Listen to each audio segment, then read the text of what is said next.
Се държиме с лява ръка, гледаме си в краката как слизаме. На последно стъпало пускаме ляво, прехвърляме надясно. Една стъпчица се изнасяте наведени надолу. Надолу, не нагоре. Биолицата. И навътре 4 стъпалца, долу ниско наведени. Патешко ходене. Снимки без светкавица.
Никой не е знал, че тук е 25 метра, както сме под земята, навътре се крие такава прекрасна пещера. Като сте идвали отдолу, сте бързали, изчевали, е имало действаща кариера за варовик отвън. При един голям срив се отваря дупка в земята право надолу. Дупката се намира точно на първо стъпало, където сме тръгнали. След това идват алпинисти, проверяват я и моментално се бетонира, за да не влиза никой тук и да руши. Доста дълги години след това, почти 30, по проект между българо-румънска фирма, започва и самия ремонт на пещерата. Пещерата е дълга 200 метра, влажността е 100% и 10 градуса е студено целогодишно. Пещерата е на 10 милиона години. Всичко тук расте с 1 сантим на 100 години. Официално открита за посетители на 25 май 2015 година. Венеца се казва така, защото самия Балкан над нас се казва Венеца, така си остава и името на пещерата. Сталактитът расте отгоре надолу, сталагмитът отдолу нагоре. Когато се съединят, става сталактон. Тук при нас този сталактон зад вас е втори по големина на Балканите. Той е с обиколка 25 метра. Също така нашата пещера е почти цялата от Желтоникс. 4 стъпалца там патишкото е това. Е какво? Оникс, там 4 стъпалцата е това нещо. Също така, малко натам, имаме бял оникс.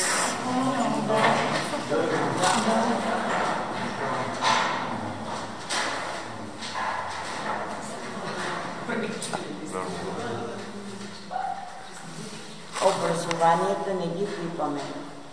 Всеки като пипне се чупат и се рушат.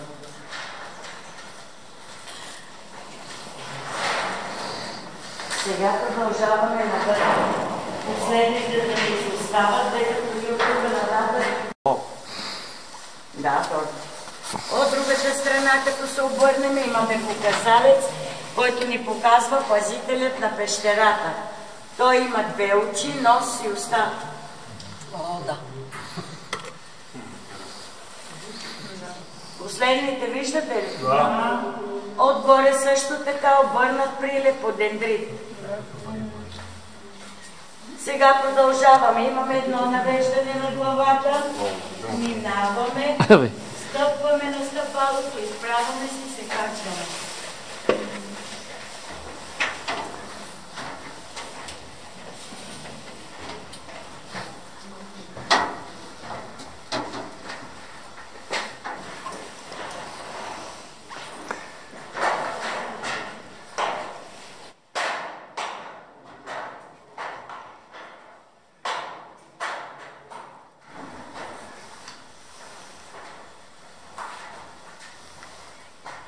Има ли още? Да. От другата страна са. Да. И аз се чудих дали 10 милиона. Хайде, елате тук на квадратчето, всички се съберете. Елате напред. Тя има глава, рамене и е сгушила Библията. От другата страна е Божията майка с младенеца.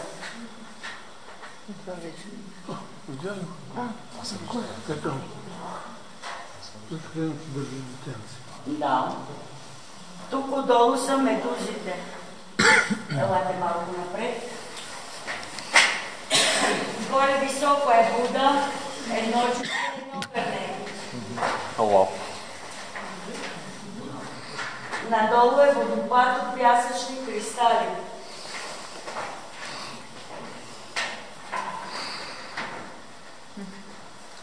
Това са небелокръчишките скали по Маленви. Понеже сте ходили всичките, дойдохте накрая при нас и отцата и ученичката. Трябва да сте видяли тази скала. Пред нас е и Бозлужа.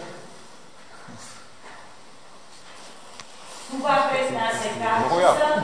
Какви капчета взимате? Той също е от дендрит. Искам аз тези капчета. Също от дендрит. Рошовете са хелактити.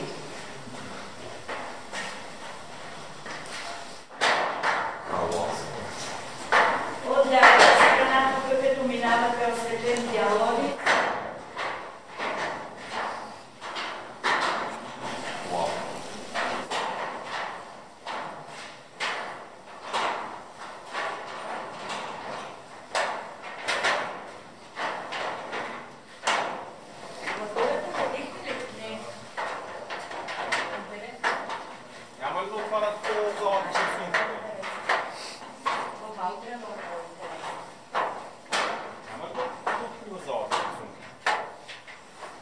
тя от доста години не е.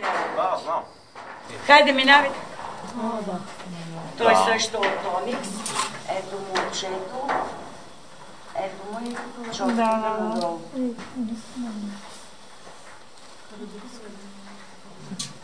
Пеликан. Велика има вътре.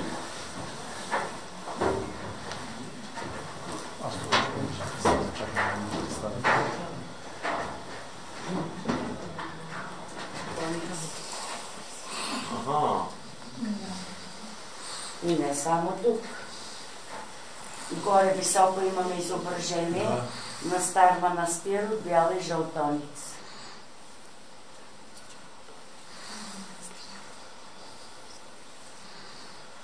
Тук също имаме кристали. Едно джудженце, една статуя и ето го и бюстчето. Кое? Да. И то от Оникс. Жълт. Я да ви освета сега бял.